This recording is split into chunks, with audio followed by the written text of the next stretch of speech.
All right, ready to dive into Valeria Season 4. Let's do it. We're going deep with this one, way past just like, was it good?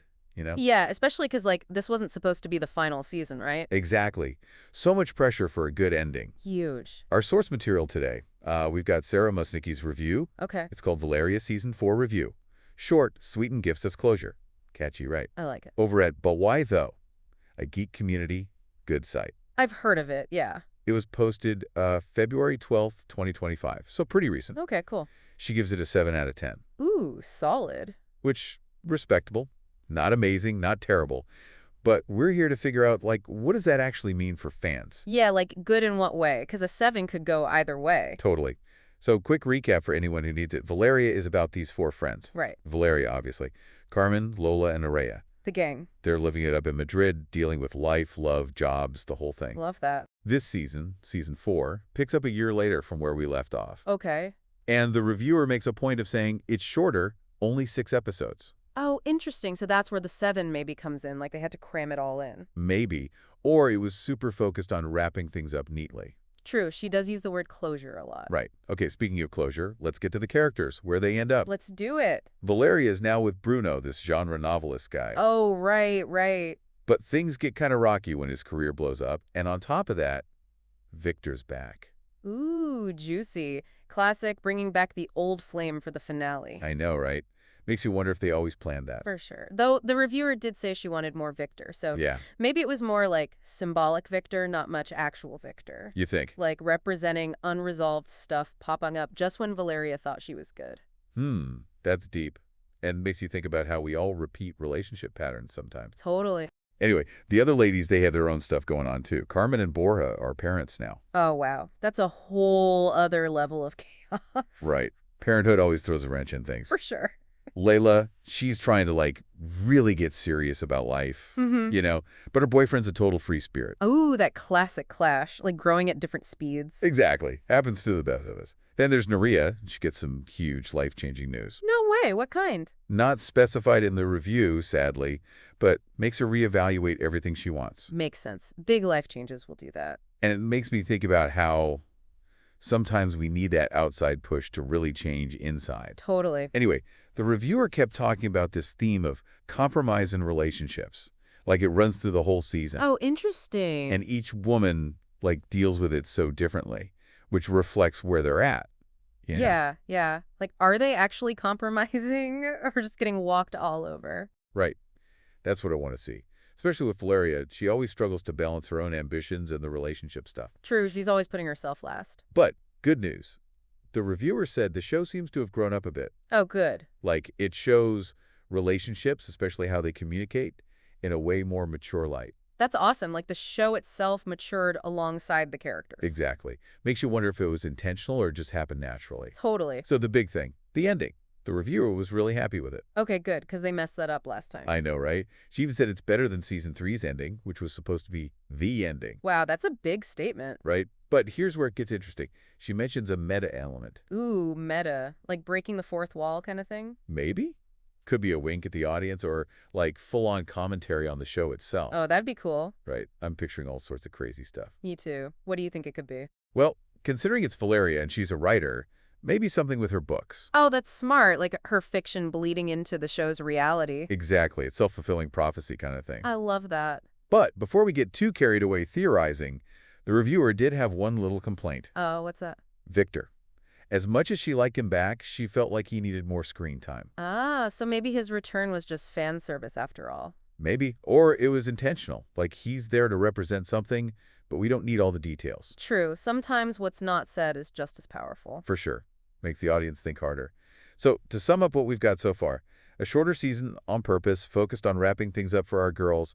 We got relationship drama, big job changes, babies, even some potentially huge life news. And running through it all, this idea of compromise and how they each deal with it. Right? And the show itself seems to have grown up in how it portrays all that. More nuanced, realistic. Plus, that mysterious meta element in the ending. We'll definitely need to unpack that more. Oh, we will. But first, let's dive into the reviewer's thoughts on how the show's evolved, especially when it comes to relationships. Sound on it to me. Let's get into it. It's like the way the reviewer says gives us closure. You know, it's like the showrunners are giving fans a present. Oh, yeah. Like, they know this is their chance to give a real ending, not what they had planned before. Right. And makes me think, did they look at what fans said about last season? Like what people wanted to see happen? Ooh, good point. I'm tempted to rewatch season 3 now, see if there were hints. Me too. But for now, let's stick with this Victor thing. The reviewer wanted more of him, remember? Yeah, I kind of feel like they did that on purpose. Really? Why? I mean, they could have easily given him more scenes, right? But maybe he's more important as, like, a symbol for Valeria. Okay, I see what you mean. Not about the actual romance, but like him representing her past, how much she's her own. Exactly. And maybe the show's, like, trusting the audience to get it without spelling it out. Yeah, like we're smart enough to fill in blanks. Shows how much their storytelling's evolved, right? It's not just telling us stuff straight up anymore. Totally. Okay, but can we talk meta now? That's still bugging me. Ha, yeah. What else could it be? We already said breaking the fourth wall. Well, Valeria's a writer, and the show's veered those lines before her fiction in real life. Ooh, what if it's like her writing affecting the show? Or the other way around. Whoa, like a self-fulfilling prophecy? That'd be trippy. So meta. And it fit with the growth theme, like she's realizing how powerful words are, how they shape everything. Makes you think about how art impacts real life, too, right? Like, we all get inspired by stuff. Totally. Adding that to the show would be deep. But will fans like it? It's the million-dollar question. Depends how they do it, I guess. If it's cheesy or trying too hard, it'll flop. But done well, it could be amazing. High risk, high reward. Speaking of risks, let's go back to compromise. The reviewer said each character handles it differently, right? Yeah, what struck me was it shows their growth over the whole series. Like Carmen, she's mom now, so she's practical about it. Right. Being a parent changes everything. For sure. But Lola, she's struggling with it, especially with her boyfriend. He's not on the same page about growing up. Yeah, classic early 30s dilemma. Do you grow together or apart? Right. And then Naria, she's dealing with compromise on a whole nother level, that life-altering news. Makes you wonder what it could be. Health, job, family. Whatever it is, she's got to make a huge choice, and compromise is part of it. See, it's not always about romantic relationships, right? Sometimes it's you versus life. Totally. And I think that's why this theme's so good. Everyone gets it. We've all been there. Right, and the show doesn't sugarcoat it either. Sometimes compromise sucks, leads to heartbreak. But it's how we learn, part of figuring out life and relationships. Exactly, back to the big picture. The reviewer liked the season, even called the ending stronger than last time, despite it being shorter. So what makes it good? The closure, the meta thing, the way they handled these themes? I think it's all of it combined. It's like seeing these characters finally land somewhere, even if it's unexpected. Yeah, like watching them graduate, move on to the next chapter, all they've learned. Makes me hopeful for them, even though the show's over. That's got to be the best gift, right? Feels like we've come full circle with them. Like from those first episodes, all figuring themselves out, the messy relationships, to now where they actually get it. And the crazy thing is, their stories don't end just because the show does. It makes you wonder, what'll they do next? That's the sign of good characters, right? They stick with you. You find yourself thinking, what choices would they make now? And maybe that's part of the gift, not just ending the storyline, but letting us imagine what comes after that. Like the show's passing the torch, saying, okay, we brought you this far, now you write the next chapter. So cool. But, okay, I got to bring up compromise again. We talked about it a lot, but it's just so important.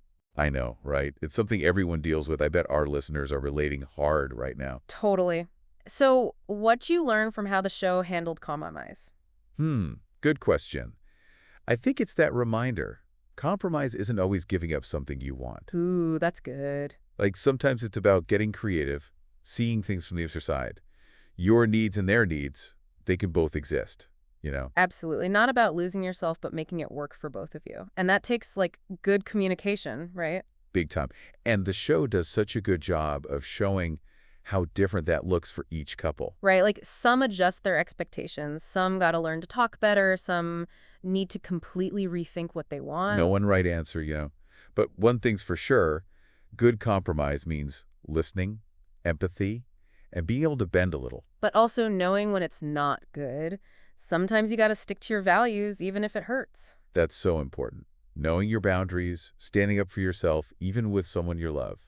And Valeria, she's finally learned that. So much growth. She's not afraid to say what she needs, walk away if it's bad for her.